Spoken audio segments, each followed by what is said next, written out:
first ran into Mission to Seafarers, of course it was Missions to Seamen then, in the port of Yokohama, where the vicar of Christ Church was also the port chaplain.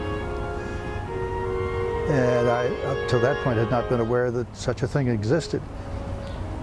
And so we saw him every week in church, and every Sunday he prayed for seafarers in hospital. And his usual follow-up with that was particularly where they do not speak the language of their caregivers. So as a medical officer, I could relate to that. Eventually moved back from Japan to Camp Pendleton, and I wound up going to a late vocation seminary every other weekend, and figured that, well, maybe this is something I'm supposed to be doing.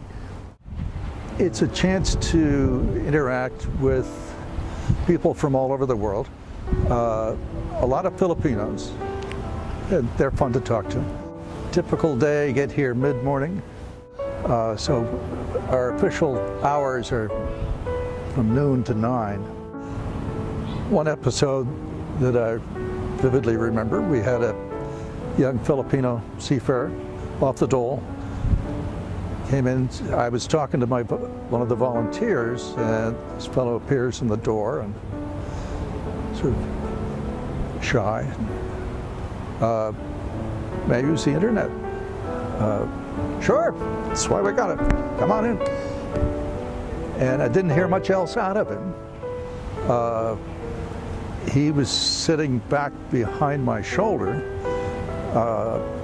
and I'm talking, as I say, talking to the volunteer, and I turned around, and here's this kid sitting glued to the computer screen with this beatific grin on his face.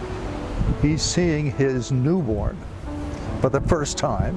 He talked to his wife, who had just delivered the day before, and now he's able to see the baby.